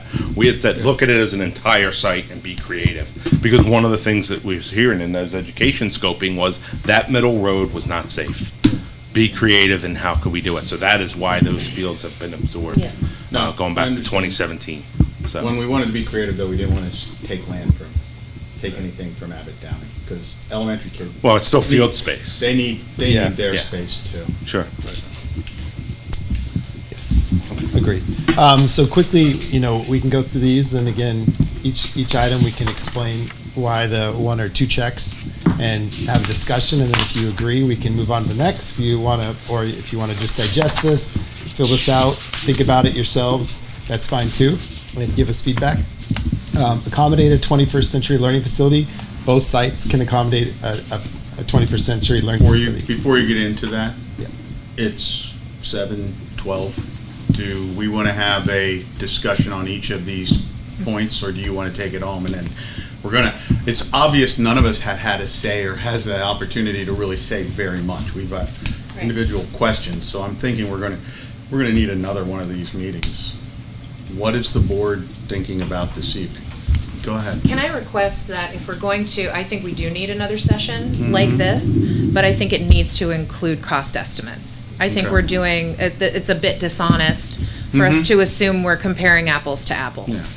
So I think that is, we can have all the check marks in the world, but we have to recognize that we're setting a property tax rate. So if we can have those numbers as close as possible, I'd rather have them too big than not big enough and have us come in under. But I can't make a decision without those things. Yeah, well, we wouldn't be. We're not making a decision until December. But like even yeah. having a conversation like this publicly, without those numbers, I don't know that it's an honest conversation. Try to squeeze down the schedule and see if we can get the cost estimator Yeah. to be quicker. All right, okay. I appreciate that. I Sure. know it's I a think- no. tough ask. What does anybody Just else trying to be think? sensitive to your schedules. Yeah, thank you. Go I'd be ahead. more interested in if there's anybody thinking that there's something missing on here. You know, did we leave something out? Mm-hmm. You know, did we forget? Is there an aha moment happening somewhere? We did the same thing. When we did this, that's exactly the question we asked Tom. And some of this came from the community meetings too. You know, we heard questions, we heard conversations, so this did get tweaked a little bit. I mean, I think this checklist is nice, but and it's a good way to think about things, but I think every member of this board and the public are going to sort of put different weight on different Absolutely. portions of this, and that those differences will probably come out as we have a discussion. I don't think we can say, oh, this one got 28 and this one got 29, so we're obviously going with the 29. Correct. So I think it's just a helpful thinking tool, but I feel like we need to go through it line by line at this point. Yeah, and The only thing I that's would- honestly what we were hoping Yeah. for. We wanted Yeah. to start the conversation. We wanted to present what we found in our exploration, and then the idea was that, you know, this was just looking at how we were seeing it with the smaller group before we brought it to you. So you guys would be able to have your own conversations and debrief about it all. We were also trying to respond to Tom's request around pros and cons. Yeah, So yeah. Right. No, I without, understand. without it being as general as we could in answering those Oh, goals. no, I Yeah. think this is a great And that's thing why to we have. did it that way Yeah. to. But I think Pam's point is, something that Tom Curto may think is a pro, Sure. Yeah. you know, Jonathan may think is a con, you know, and we need to have those talks, you Yeah. know. Right. And it Well, can't happen tonight. No. There's too much Yeah, to we, talk about. this has been great, but we've used some time. Go ahead, I Sharon. think Kara had a question before ahead, me. Kara. Well, I was just gonna say that I think that this doesn't necessarily incorporate community desire, you know, like feedback. You know, when we talk about community, is it walkable? Is it an amenity? You know, I think that there were more points that the community made, which, like, for instance, people on the South End desire a middle school in their neighborhood. And I heard that quite a bit. So, I don't know, I feel like community desire isn't really here. So yeah, I do think that an expanded conversation is warranted. Go ahead, Sarah. Speaking of community desire, through our listening sessions, I've noticed that several wards were absent and were not well represented. I wonder how likely it is that as a school board, we could potentially ask for a non-binding resolution on the upcoming ballot for, I don't know if the timeline's going to work out well, but is there a way that, like, people going to the polls could weigh in on something just to, like, where do you want the new middle school site?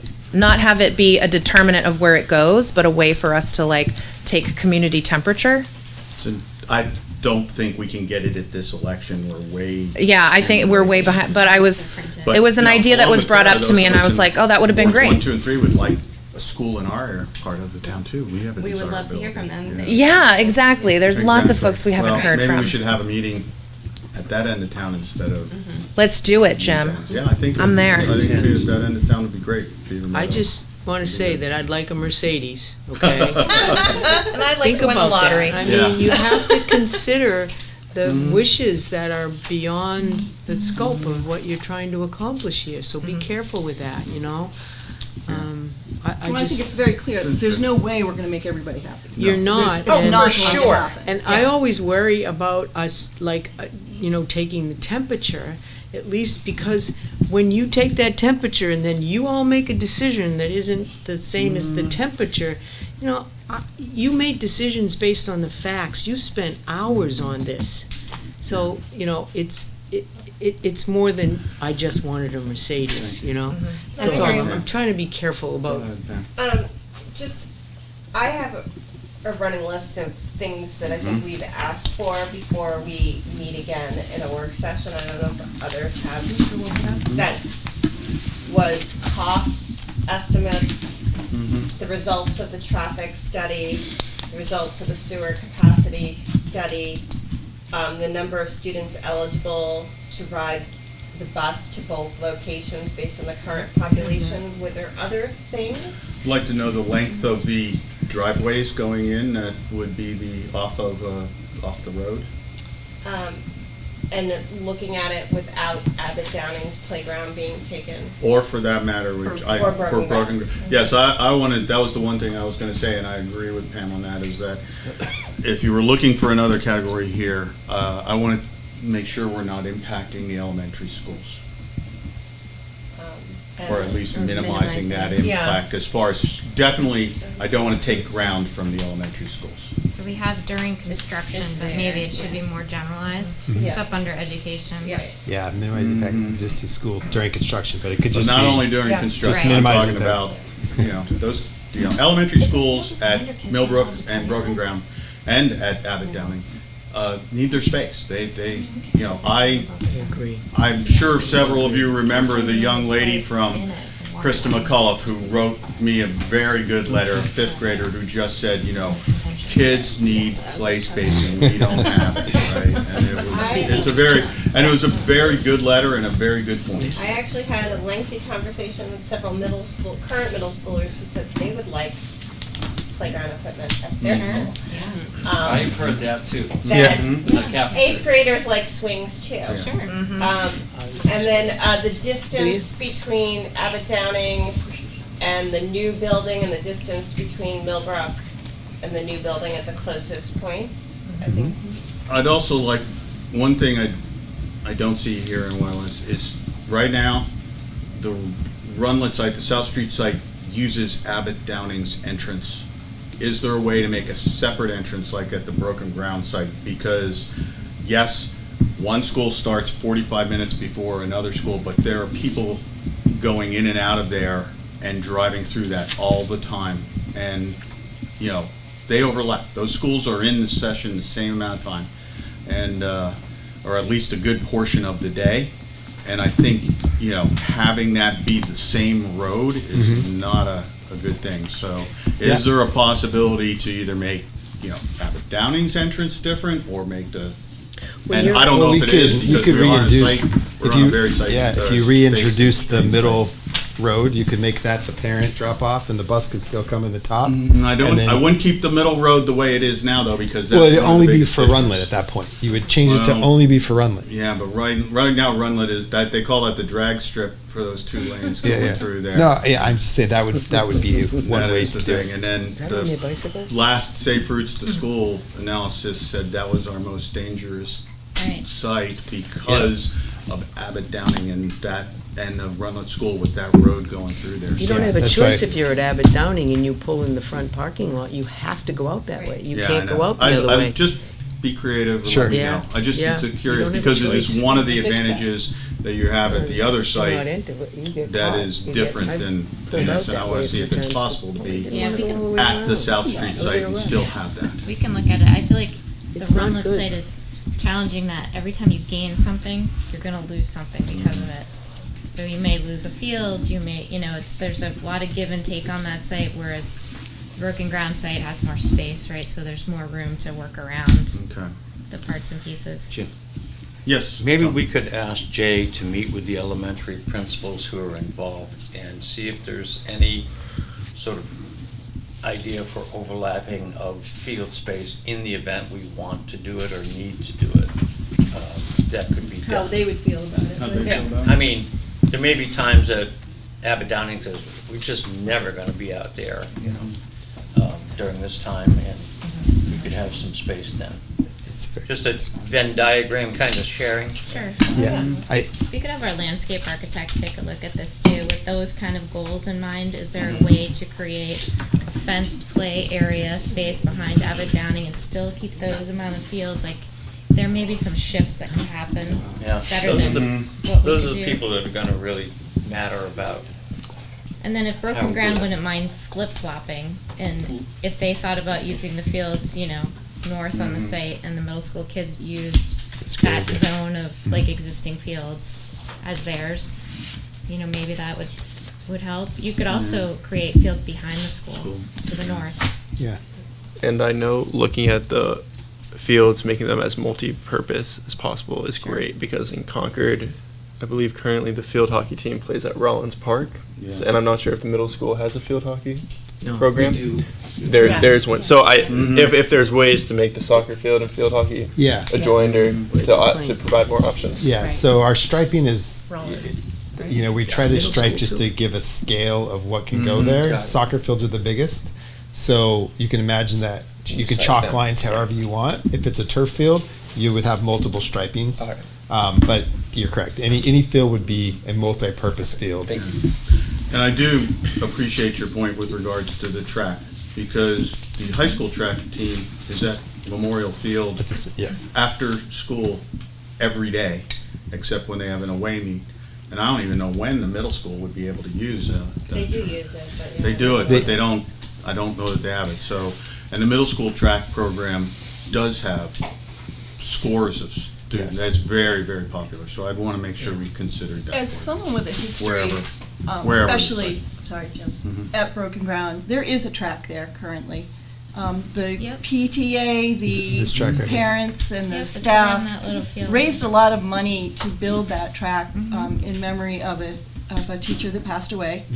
And I think it would be very important for those families and staff that track remain in some way. Okay. That's good to know. Thank you. When we're talking about moving the players and even if that would be the outdoor recess space for Runlet, can we think about how long it takes to get there? Our elementary school kids only have 20 minutes for Mhm. recess, so I don't want to put a play space that takes them 10 minutes to get there. 10 minutes to get to and from. Sure. So. And remembering third Is- graders when they have to put on their winter clothes, they're still little. Can we ask a question? Is there any appetite with the board to put fields back here?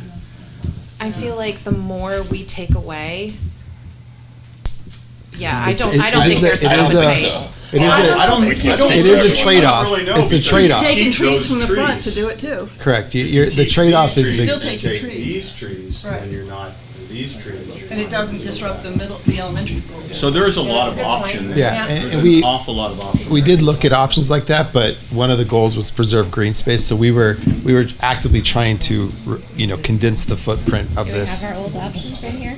But like we said, you're kind of trading at that point. Yeah. Mm-hmm. I do have a question about if we're looking at like a 4-year timeline for Runlet not having, potentially 5, actually, 5 of not having field space, what would the district need to do to find spaces for sports for kids? Are we gonna need to contract with like I've had a conversation MV? with the Parks and Rec, David Gill. Uh-huh. We're gonna sit down with Steve Mello, because it has come up in your meetings about, they can just walk over to Marge Martin Park. That's used Monday through Friday. Yeah. I've already had the conversations. What's his name? Rollins Park, same thing. So it's gonna be tight. And then you compound that if in fact something happens with Memorial Field, it's, Yeah. they're already aware. And we're trying to start working out schedules, because, I was asked, do you think it's a possibility? I said, well, yeah, it's a real possibility that those fields will go offline, absolutely. If that school's pop there, they will go offline. Yeah, there's no way around it. There is no way around it. And again, that's a So- high school impact mostly, Gotcha. because these are the high school Ooh, fields. and that's like critical time. That's where the That's football is and That's lacrosse. high school, but it's also Oh. Little League, Yeah. Oh, yeah. so Yeah, there's, Yep. so there's more. We play out back all our soccer, when you talk about high school, like all our soccer, we have a huge soccer program, soccer, lacrosse, yep. And So they use Little those. Parks and Rec baseball. lacrosse is also uses Yeah. Runlet. And we don't have a baseball or a softball team. That's something, being a new principal, something the kids have asked me about in the cafeteria. They ask for a lot of things. No, we've But, had parents they- ask us too. Yeah, why don't we, Yeah. so. And there may be some options as it relates, we've talked about the area in the city where we plant grass and make that a field, it'd just be more busing. For after school, that might be a possibility, but during the day would probably be difficult, because, the Yeah. PE periods are only so long. Yeah. So, that discussion's happening as well. Okay. I knew it was, just, Yeah. I know someone brought up the Martin Field, but we heard a lot from the people in the area who said that, because Martin Field is where the Clinton site is, and said that's not a good place to have kids have to go to, so. I think, we'd have to respect their thoughts on that as well. Sure, yeah. So, Can I just point out, Not the Ironworks. it's right across the street from Clinton Street where we were gonna have the other, where we had talked about originally with the other school. They're like backed up to it. They're right up against each other. Yeah. They're right in there. if I can make just one last yeah. point, we have slides that we didn't go through, but I just wanted, as you keep going, each of the goals that we had, we tried to create a slide if there was a difference of like a check or two checks, improve traffic, with on-site parking, so you could show them side by side. So when you're going through and thinking about those, there are additional resources to go back and kind of look at the slides. This is that future expansion. We were showing that it you're essentially expanding up. With this school, you're expanding out. So just so that you guys are aware that the walkable, that's the graphic we were just on. We diagrammed all the safe routes with sidewalks on both sites, so you can see where they are and how students that are walking can get to the school. So I just wanted to point that out when you guys are doing your. Can we go back to the Runlet expansion one with the little loop? More here. The future expansion. The future. Yeah. Yeah, let's go back to the future. I mean, when I think about our neighbors that are gonna have a building in their backyard 10 feet away, is it reasonable to, instead of do that in the future, do that now in terms of the configuration of the building so that it's not so much long as square? Like if it's a concern of the neighbors to be bumped So- up against that property? So Does that right make now, sense? yeah, this is we're trying our best to try to make it as Right, apples it's to apples apples to with. apples. I get that, It's yeah. just so this is the proper solar orientation. Orientation for energy. So you Gotcha. want your academic wing to be long. Mhm. If you go vertical, now you have east west, and now the sunlight coming into the classrooms is really difficult to control. I see. When it's north south, north you don't have to do anything. South you can do sun shelves so that the sun cuts off. So the ideal orientation for your large academic spaces that you know where your windows are going to be is east west, oriented east west, but your main facades are north south. Can I ask a quick question? How do you get to that building? Do we have to build a? This one? Yeah, I mean, it's not the same It's building. not showing, but it's, I think, we would be Have to creative. build a- And we would, corridor in there, too. we were showing Yeah. it set off because we again, you can't take away the windows here, or you're taking a whole pod and making indoor classrooms if you attach it that way. So we would try to probably create a nice courtyard or something, and then there would be connections that would go here. So it would be a connected building. It's just kind of showing you an idea of how you potentially could expand. And is that 3 stories? That would have to, that if we're doing pod and Yes. you're doing a whole nother, 300 students, you would want that to be 3 stories. Again, middle schools are difficult, right? Because you teach in teams, so you need a certain amount of classrooms per team in order to make it efficient. If you just had 2 classrooms, now you're asking kids from one pod to walk all the way to those classrooms to take it and then go back to their pod. So that's one of the challenges, I guess. Yeah. And can I ask a quick question? Sure. Where's the cafeteria or the? So this Or is it- this yellow area right They're all now, through there, okay. again, these are very conceptual plans just for space planning, but essentially it would be in here. So you could access it from an exit? Correct. Thank you. Anyone else? What is the explore section? Go ahead on that. Exploratory, so, that would be art, Okay. music. Extracurricular. Right. Mhm. So we, Extracurricular.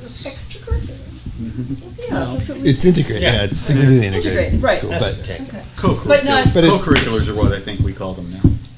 Well, I'm old school. I know. I like extracurricular, but yeah. Okay. Other questions? Or, I'm sorry, I didn't- No, that was, I just wanted to point the extra slides out for you guys to look at, to help with each of these. Yeah, thank you for Appreciate providing this. those. Yeah. And these Yeah. will be on the website as well in our run, so that other people can look at them and sort of read along with us. Yeah. Yeah. ConcordMiddleSchoolProject.com. Yeah, Check it out. Excellent. Visit frequently. yes, and please, if you have other questions, just direct them through Kathleen and she can get them to us and we can supplement any information to you between the next meeting if I think it's we can needed. answer those questions via email. So Okay. we'll do our due diligence and then send them off to Kathleen and she can forward them to you guys. Thank you. Great, thank you very much. You've done a lot of work, and we appreciate all the effort. Thank you. It's a Thank great you very much, conversation. all. Thank you for Appreciate that. Anybody else Exciting have project. Yeah. anything else? In Our which brains- our brains case, are full. I'll make a motion to adjourn. Mr. Weinberg made a motion, No. made a motion, seconded by Ms. Robinson. Yeah. All those in favor, please signify by saying aye. Aye. Any opposed? Any abstentions? We're adjourned. Thank you, everyone, for your